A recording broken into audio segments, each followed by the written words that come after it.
Hello everyone, welcome to healthy flavours. ఈరోజు నేను మీకోసం ఒక ఇంట్రెస్టింగ్ అలాగే స్పెషల్ రెసిపీని తీసుకుని వచ్చాను.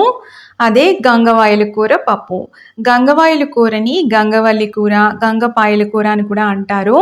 ఇది చాలా రుచిగా ఉంటుందండి. ఇంగ్లీష్లో పర్సిలిన్ అంటారు. దీంట్లో ఎక్కువగా యాంటీ ఆక్సిడెంట్స్ ఉంటాయి. అలాగే ఒమేగా 3 ఫ్యాటీ యాసిడ్స్ ఎక్కువగా ఉంటాయండి. ఇది చాలా రుచిగా ఉంటుంది. చూడ్డానికి మెంతికూరలా ఉంటుంది. రుచిలోనేమో చుక్క కూరలా ఉంటుంది.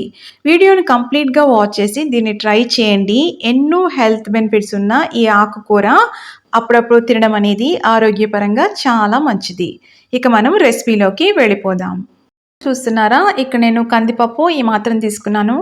అలాగే చాలా కొద్దిగా మాత్రమే శనగపప్పు అండి తీసుకున్నాను. నేను ఒక గంట సేపు వీటిని నానబెట్టుకున్నాను.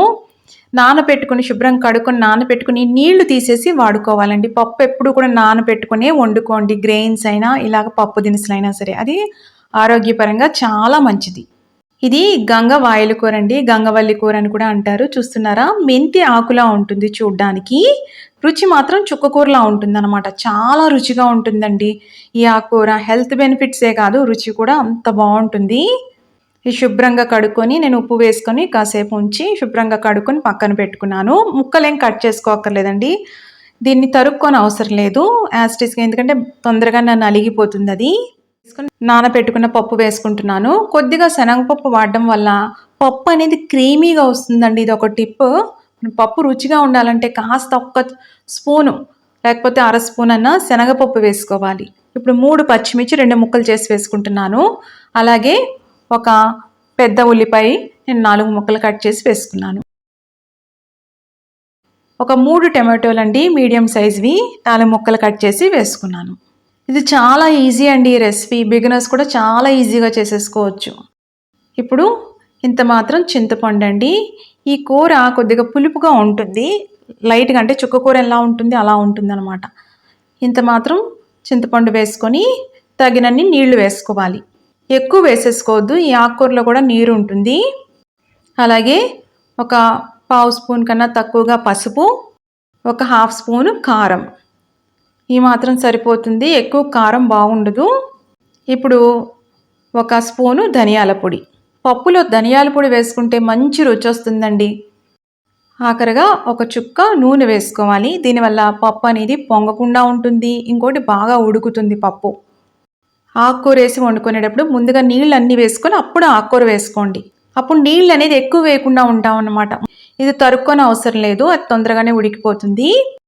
ఇప్పుడు కుక్కర్ లిడ్ పెట్టేసుకొని స్టవ్ ఆన్ చేసుకొని ఒక 5 విజిల్స్ వేయించుకోండి. విజిల్స్ అయిపోయిన తర్వాత స్టీమ్ అంతా పోయిన తర్వాత తీసుకోండి. చూసారా? చక్కగా ఉడికిపోయింది మనకి పప్పు. ఇది రైస్లోకి బాగుంటుందండి. రోటీస్, జొన్న రొట్టెల్లో కూడా చాలా బాగుంటుంది పప్పు. ఎందుకంటే కాస్త పుల్లగా ఉంటుంది కదా, చాలా రుచిగా ఉంటుంది. ఇప్పుడు ఒక 2 స్పూన్లు సాల్ట్ వేసుకున్నాను. ఇప్పుడు చూసారా? కాస్త నీళ్ళు ఉన్నాయి కదా, ఈ నీళ్ళు అనేది వేరే ప్యాన్లోకి తీసేసుకుంటే పప్పు అనేది చక్కగా మెత్తగా మెదుగుతుంది అనమాట. ఇప్పుడు పప్పు గుత్తితో చక్కగా మెత్తగా రుబ్బుకోవాలి. ఇప్పుడు బాగా మెదిగిన తర్వాత, పప్పు మెత్తగా అయిన తర్వాత అప్పుడు ఆ వాటర్ వేసుకోండి. ఇప్పుడు కలుపుకొని ఒక్కసారి ఉప్పు అనేది సరి చూసుకోండి. ఉప్పు ఎప్పుడు కూడా ఒకటేసారి ఎక్కువ వేసేసుకోవద్దు. ఈ కన్సిస్టెన్సీ ఉంటే పప్పు చాలా బాగుంటుంది. ఇక్కడ ఈ మాత్రం మెంతికూర అండి, శుభ్రంగా కడుక్కొని నేను సన్నగా తరిగి వేసుకుంటున్నాను పప్పులో. ఇలా వేసుకోవడం వల్ల మంచి రుచి వస్తుంది. ఇలాగా మెంతికూర ఆరోగ్యపరంగానూ మంచిది, రుచిగా కూడా ఉంటుంది. ఇలా వేసుకొని కలిపేసుకొని ఒక బౌల్లోకి తీసుకోండి. ఇప్పుడు నేను కలుపుకున్న తర్వాత 1 స్పూను నెయ్యి వేసుకుంటున్నానండి. ఎప్పుడు పోపు పెట్టుకునే ముందు ఘీ యాడ్ చేసుకోండి. నెయ్యి వేసుకుంటే మంచి రుచిగా ఉంటుంది పప్పు. పోపు కోసం కడాయిలో ఆయిల్ వేసుకోవాలి. ఇప్పుడు ఆయిల్ వేడెక్కిన తర్వాత ఆవాలు వేసుకున్నాము. ఒక హాఫ్ స్పూను ఆవాలు అనేది చిట్టుపట్లాడాలండి. అప్పుడైతేనే ఫ్లేవర్ అంతా కూడా ఆయిల్లో రిలీజ్ అవుతుంది. అలాగే 5-6 వెల్లుల్లి రేకులు దంచి వేసుకున్నాను. దంచి వేసుకోండి, లేకపోతే అవి పగిలి మనకి తుళ్ళుతాయి మీద. అలాగే 2 ఎండుమిర్చి ముక్కలు చేసి వేసుకోండి. పోపు ఎంత కరెక్ట్గా ఉంటే అంత మంచి రుచి వస్తుందండి. ఇది గుర్తుపెట్టుకోండి. ఒక హాఫ్ స్పూను జీలకర్ర ఇప్పుడు ఏం చేసుకున్నానంటే ముందే వేసుకుంటే మాడిపోతుంది అనమాట. ఇవన్నీ కూడా వేగాలి కదా, దానికోసం. కాస్త వేగినాయి కదా, ఇప్పుడు ఇంగువ వేసుకుంటున్నాం. ఇంగువ పావు స్పూన్ కంటే తక్కువగా వేసుకోండి. ఇంకా స్టవ్ ఆఫ్ చేసేసుకొని కరివేపాకు వేసుకోండి. ఇది వెంటనే వేసేసుకొని మూత పెట్టేసుకోవాలి. పోపు వేసుకుని వెంటనే కలిపేసుకోవద్దు, ఆ ఫ్లేవర్ అంతా కూడా బయటకు వెళ్ళిపోతుంది, అరోమా అంతా కూడా. వెంటనే ఇలా మూత పెట్టేసుకొని ఒక 2 నిమిషాలు పక్కన పెట్టేసుకోండి. 2 మినిట్స్ తర్వాత నేను తీసి చూపిస్తున్నాను. ఇప్పుడు పోపుని కలుపుకోండి. కలర్ కానీ టెక్స్చర్ కానీ అంత పర్ఫెక్ట్గా వచ్చింది. ఇది రోటీస్లోకి, జొన్న రొట్టెల్లోకి, అన్నంలో కూడా చాలా బాగుంటుంది. తప్పకుండా ట్రై చేయండి. ఎలా వచ్చిందో కూడా కామెంట్స్లో పెట్టండి. ఇలాంటి ఇంట్రెస్టింగ్ రెసిపీస్ కోసం హెల్దీ ఫ్లేవర్స్ ఛానల్ని సబ్స్క్రైబ్ చేసుకోండి.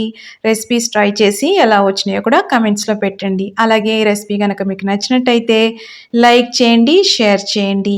ఇక్కడ నేను వేడివేడి అన్నంలో బీన్స్ ఫ్రై, అలాగే మెత్తటి పకోడీ ఉంటుంది కదా, దాంతో సర్వ్ చేశాను. ఈ కాంబినేషన్ చాలా బాగుంటుంది. కాస్త పప్పు వేసుకొని నెయ్యి వేసుకొని తింటే చాలా బాగుంటుందండి. అయితే ఈ గంగవాయల కూర అనేది కిడ్నీ ఇష్యూస్ అంటే స్టోన్స్ ఫామ్ అయ్యే టెండెన్సీ ఉన్నవాళ్ళు ఎక్కువగా తీసుకోకండి. అప్పుడప్పుడు ఎప్పుడైనా ఒక్కసారి పర్వాలేదు, కానీ తరచుగా మాత్రం తీసుకోవద్దు. ఎందుకంటే దీంట్లో ఆక్సిలేట్స్ అనేవి కొద్దిగా ఎక్కువగా ఉంటాయి, దానివల్ల చెప్తున్నాను. మళ్ళీ మరొక ఇంట్రెస్టింగ్ రెసిపీతో మిమ్మల్ని కలుస్తాను. అంతవరకు stay healthy, happy. Thank you.